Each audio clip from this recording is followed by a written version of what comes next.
The new M3 MacBook Pros are out and oh boy are they confusing. The new MacBook Pros seem like a decent upgrade, but are they really worth upgrading to? If I look at the claims that Apple made and the specs from the website, the answer would seem obvious. 3nm technology, increased CPU performance, better GPU performance, new color. But only if I look deeper and start to really compare the new Macs and the old ones, I'll find the correct answer, because the current lineup of Pro MacBooks is kinda sus. First, the 13-inch MacBook Pro is gone. Now the cheapest MacBook Pro is the 14-inch model with the M3 chip for $1,600, and it actually seems like a great deal. The M3 chip is surely slower than the M3 Pro, but definitely faster than the M2. It has the same 8 CPU cores and 10 GPU cores as the unbinned M2 chip in MacBook Airs.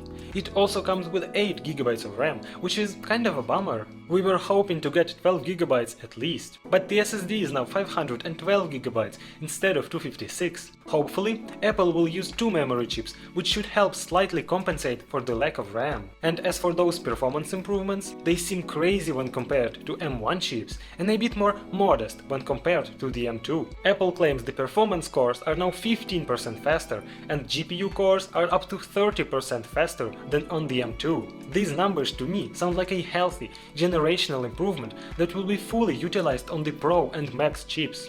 Also, the GPU even in the base M3 MacBook Pro now has a bunch of cool little features that will make it even more powerful, like dynamic caching that helps allocate the exact amount of memory needed for the graphics, allowing it to be more utilized. This will be a big deal for people who work with 3D graphics. Also, there's mesh shading technology that speeds up all geometry-related work. And of course, just like the latest iPhones, even the base M3 chip supports ray tracing. Is this important to an average buyer? No, not really. The M3 chip is not what makes the base 14-inch interesting. The other things do. For just $1,600, everyone can lay their hands on the amazing Liquid Retina display with ProMotion and increased brightness of up to 600 nits. And let's not forget the sound system and port selection. That's a lot of MacBook for $1,600. This will surely be a very popular MacBook. If you can, please sub to the channel, hit the like button and leave a comment. My channel won't survive without your support.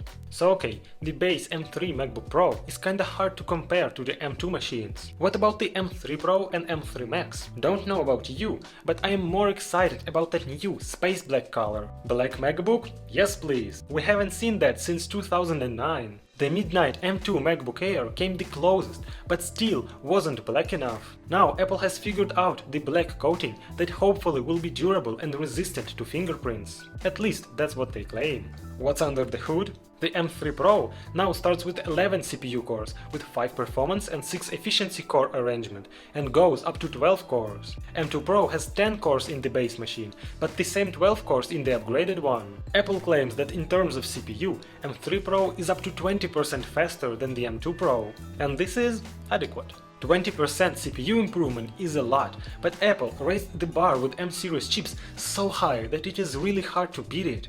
The GPU in M3 Pro is supposed to be up to 80% faster in rendering than the one in M2 Pro, but I have doubts about that.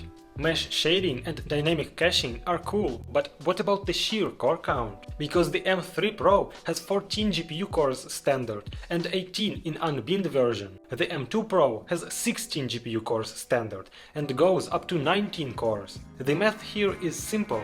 More cores should mean more performance. I think that we'll see only a marginal boost across the board, if we even see one. Apple is good at marketing, and to get those 80% faster rendering speeds, they could have used the base M2 Pro and compared it to the maxed out M3 Pro.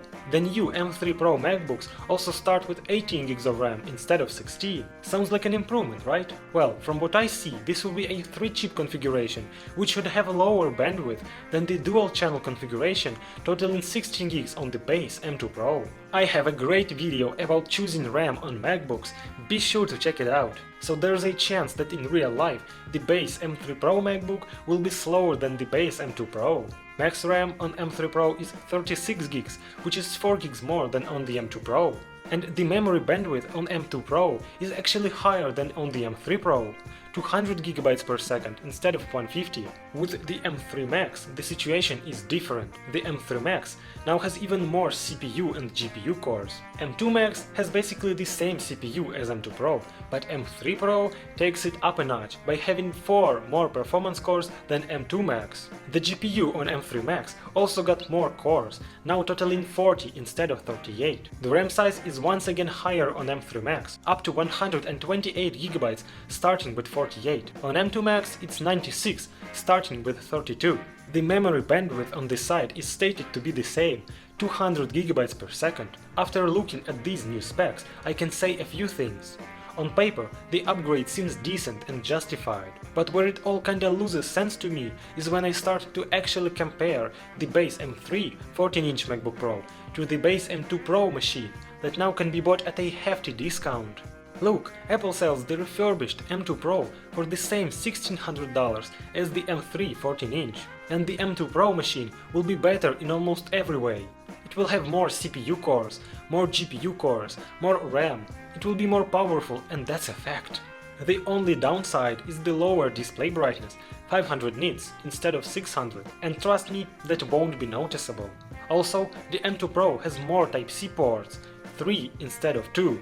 Recommending the M3 Pro is also a bit hard.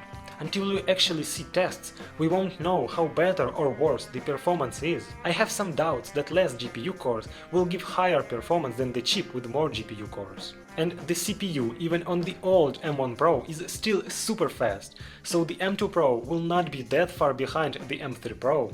What's the most concerning to me is RAM. New configuration on the M3 Pro might be slower, which is not something you want to hear when you pay $2,000 for a laptop.